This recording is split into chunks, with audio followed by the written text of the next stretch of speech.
Hello and welcome to our second video for the Arts Awards Summer School. In our last video you met Ruth and Gemma from the Peace Hall. The Peace Hall is in the centre of Halifax and is over 200 years old. It was first built to sell pieces of cloth. The cloth was made by weavers' families in cottages dotted around Calderdale. There was once 315 rooms in the Peace Hall for traders to sell their cloth in. Today, the Peace Hall is quite different. There are lots of shops which sell all kinds of things, from rugs to toys. There are cafes and restaurants, as well as a large open courtyard for performances and events, such as music, dancing and workshops. Did you know that the courtyard is bigger than a football pitch? The Peace Hall is also a great space for art. In the last video you met artist Alice Irwin, who created drawings, sculptures and prints for our People Play exhibition. You could see Alice's sculptures on display in the courtyard, or her drawings and prints in the gallery at the Peace Hall.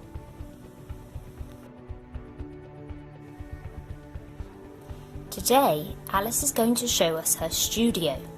This is where she makes her art and comes up with ideas. She's also going to show us what tools and equipment she uses to make prints and sculptures. Let's go and find out more.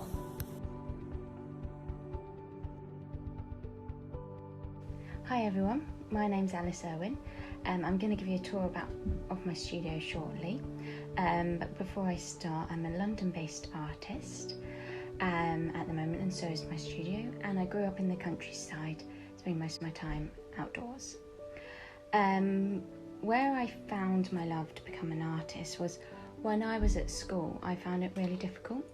I'm very badly dyslexic, and I just found all subjects really difficult except sport and art.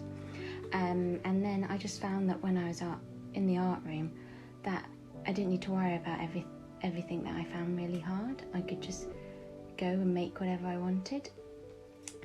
And then when I finished sixth form, I then went to university to an art school in London.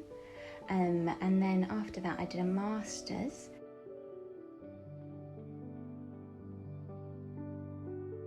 So I'm just going to give you a little tour of my studio. It's quite small. Here you can see this is an etching plate. So I do quite a lot of printmaking. And this is one form is called etching. And this is when you draw onto metal and then you print it. I'm going to give you a little insight into how an etching is made. So firstly you are started with a metal plate that either can be zinc, copper or steel. And then you have to first prepare the plate, so you'll have to smooth down the edges with a file. And then you have to degrease the metal before ready to have a ground put on it. And a ground is usually a wax, and these waxes are called hard grounds or soft grounds, depending if you want to get texture or lines. Then once you've put the ground on and you've drawn your lines or got your texture, you'll put it into the acid, and then the acid will bite away where the needles that you use to draw on to the plates have taken away the wax. And then once that is done, you usually would ink it up and print it through a press to see what it looks like. And then you can either think it's finished, or if you wanted to then do more, you would put on a thing called an aquatint, which is a fine resin that you burn onto the plate to then create shadows and more texture and depth onto the plate. And then you usually would ink it up again, and then you would put it through the press. When you put it through the press, you usually have to put it on a layer of tissue, then you put a piece of paper on it, and another layer of tissue. Then you pull down some blankets, and then you wind it through this very big industrial metal press that are very old.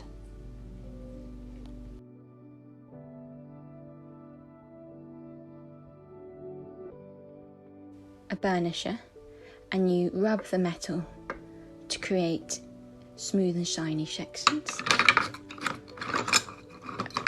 And this is called a scraper, and you use it to scrape away the metal.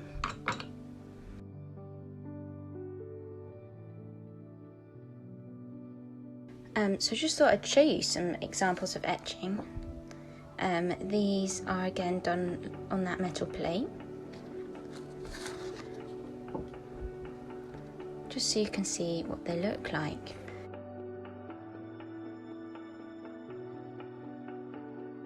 This is another form of printmaking which is called lino prints. These are the lino plates. You can easily do lino printing at home.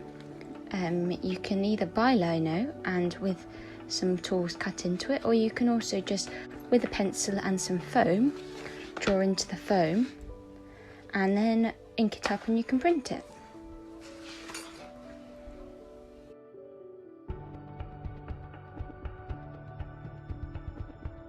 These are lino tools to cut the lino, and as you can see they have different shapes at the end so that you can cut different lines. They are very sharp.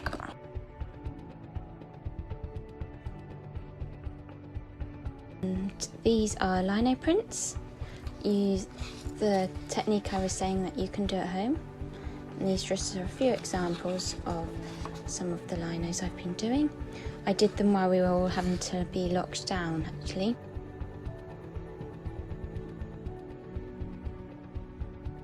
So I thought I'd just show you a few of my drawings, because before I make any art, such as prints and then some sculptures, I always start with drawings. Sometimes I will stick them on the wall, as you can see, or sometimes I will make drawings in a sketchbook and I will just keep them. As you can see, I have kind of like a visual language. Lots of things repeat, certain symbols repeat in the works, and I create like these stories that are from my imagination, usually inspired from things I do day to day or things that are happening in the world.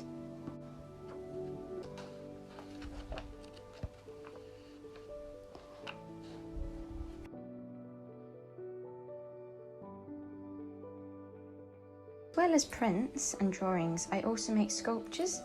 This is an example of one, which was inspired by a ladder and the game Snakes and Ladders.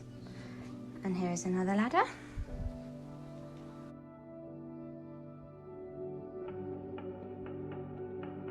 So I was just going to tell you a story about some of my works. As you can see, I have a visual language and there's repeating shapes and symbols, and I use these to create my own alphabet to build up stories and you can see that this one here is about being outside and being in the water. Here, this one is more about like having to study and work hard and be alone, because there is a figure sitting down with a book and it's writing all its ideas. This bit was about the virus. As I was saying, in this figure, it's standing on a mountain because it has that feeling of not really knowing what it wants to do. So it's standing on a mountain away from everything, trying to get to this house, but it's surrounded by water. So the People Place sculptures are made out of steel. They were made at the Yorkshire Sculpture Park, and the engravings I hand drew onto the steel, and then they were cut out with a drill. Some of the sculptures are around 5 foot, and they all range between 5 foot all the way up to 9 foot.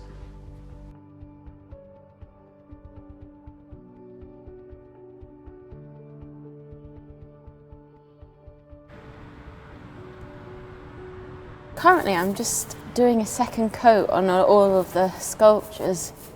I just Oh yeah, my wrist is like, it's pretty physical. My signature colours are orange, pink and blue. I use them quite a lot in my work and then just mix them up to create different tones and different colours. And also we wanted a contrast with the peaceful. As I've been having visitors come in and out, I think everyone's just always going, whoa, which is always I think it's good. Hope it's good. Yeah, I think they've definitely got a wow factor. And lots of people have been saying how they looked really playful, but that's like the whole aim of the game. So it's good that they look playful. The sculptures are kind of referencing ladders, because I look at ladders a lot, and the idea of how it's kind of growing up to something, just how the Peace Hall over the years have changed and grown. There's 3 certain designs within the sculptures, but each sculpture has their own kind of characters, so each of them is different, even though some may appear similar. But that's like referencing how it's kind of a big family, but within the family there's all differences. There's also engravings on the sculptures. The engravings are kind of each sculpture's identity, and also referencing elements of the Peace Hall and its history.